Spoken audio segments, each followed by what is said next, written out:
दो प्रकार के लोग होते हैं, कुछ लोग इतिहास रटने में जीवन बिता देते हैं और कुछ लोग इतिहास रचने में जीवन बिता देते हैं। There are two kind of people in the world, some are busy cramming the history, some are busy creating the history. किस जगह पे हैं आप? आज का फॉर्मूला है इतिहास रटना नहीं है, केवल इतिहास रचना भी है। वो कौन लोग हैं जिन्होंने इतिहास रचा और वो कौन सा इंग्रेडिएंट, एक पावरफुल इंग्रेडिएंट जिसके कारण वो इतिहास रच पाते हैं? ध्यान दीजिएगा, मोनोमैनिकल मैडनेस, जिद्दी आदमी ही इतिहास रचता है। वो जो जिद होती है ना, उसको पालना और बड़ा करना बड़ा जरूरी है। तरीका क्या है? तरीका ये है, अपनी जिद को पालना चाहिए, अपनी जिद को बड़ा करना चाहिए। Converting anger into a resolution. जिन लोगों ने इतिहास रचा है ना कभी गुस्सा आया था उनको और वो गुस्से को संकल्प में परिवर्तित कर लेते हैं। बिल फोर्ड से रतन टाटा ने भी ऐसे ही बदला लिया था।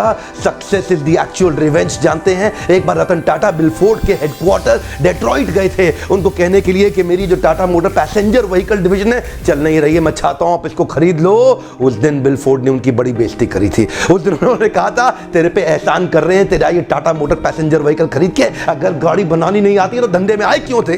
जैसे ही बिल फोर्ड ने ये बात कही, रतन टाटा को बात चुप गई। उस दिन रात को सोचने लगे क्या करें, ये तो गलत हो गया हमारे साथ। रातों रात पूरी टीम लेकर के डेट्रॉइट से वापस बॉम्बे आ गए और उसके बाद पैसेंजर व्हीकल पे एक्स्ट्रा टाइम स्पेंड किया। जिद्दी हो गए, टर्न अराउंड करूंगा इसको, turn around, converting anger into a resolution. कुछ ही दिन के बाद टाटा मोटर्स को रिवाइव कर रहा था और बहुत अच्छा ग्रो करने लगा। बिल फोर्ड की कंपनी लॉसेस में आ गई और टाटा ग्रुप ने उनको प्रपोजल भेजा, हम तुम्हें खरीद लेते हैं। ठीक उसी प्रकार जैसे पहले बॉम्बे से डेट्रॉइट गए थे, इस बार डेट्रॉइट से पूरी टीम मुंबई आई और आकर के मुंबई हेडक्वार्टर्स में रतन टाटा के सामने बिल फोर्ड बोले, हमारी जैगुआर लैंड रोवर आप खरीद के हम पे एहसान कर रहे हैं।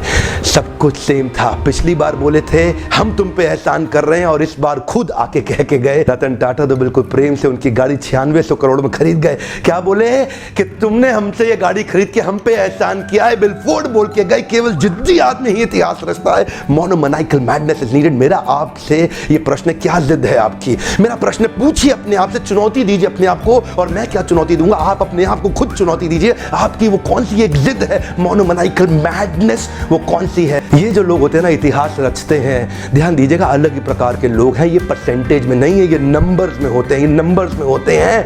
बाकी लोग तो इतिहास रटने में लगे हैं, ये इतिहास रचने में लगे हैं। बिल गेट्स के बारे में लोग कहते हैं यार भाई ड्रॉप आउट था, पढ़ाई से ड्रॉप आउट था। आपको पता है ड्रॉप आउट था?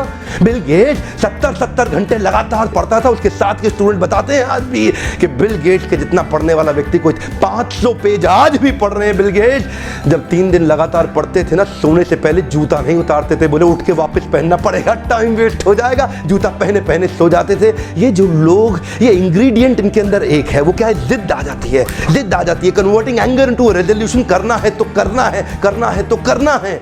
मेजर ध्यानचंद जब हॉकी खेलते थे ना तो लोग बार बार हॉकी को खोल के चेक करते थे, चुंबक तो नहीं है इसके अंदर, कोई मैग्नेट तो नहीं है। विश्वास ही नहीं था कि इतना बड़ा खिलाड़ी, जादूगर हॉकी का कैसे हो सकता है। ब्रूस ली जब लड़ते थे, इनफैक्ट ब्रूस ली जब हॉलीवुड की पिक्चर्स में काम करते थे और जब वो किसी को 0.05 सेकंड के अंदर पंच मारते थे तो उनको बाद में शूटिंग के स्लो करना पड़ता था मोशन को। लोगों को विश्वास ही नहीं था कि इतनी तेज कैसे करेगा, लगता था जैसे नकली शूटिंग हुई है। बाद में डायरेक्टर को उनके एक्शन को स्लो करना पड़ता था, क्योंकि जानते हैं जब आदमी परफेक्शन की स्टेज पर जाता है उसके लिए उसको आता माजी सटकली। जानते आज का टॉपिक एक ही है, क्या करना चाहते हो? इतिहास रटना चाहते हो, इतिहास रचना चाहते हो? सुंदर पिचाई जब पढ़ते थे ना, उनको पता नहीं होता था उनके दाएं कौन है बाएं कौन है। रिक्शा में जाते थे पढ़ते हुए जाते थे, सब्जी खरीदने जाते थे पढ़ते हुए जाते थे, स्कूल से आते थे पढ़ते हुए जाते थे, आते हुए जाते हुए क्लास के अंदर इतना फोकस उनको वो दिखता था जो किसी को नहीं दिखा। गूगल की टीम को उन्होंने बोल दिया था किसी भी दिन माइक्रोसॉफ्ट गूगल को हटा के अपनी डिफॉल्ट सेटिंग ला देगा।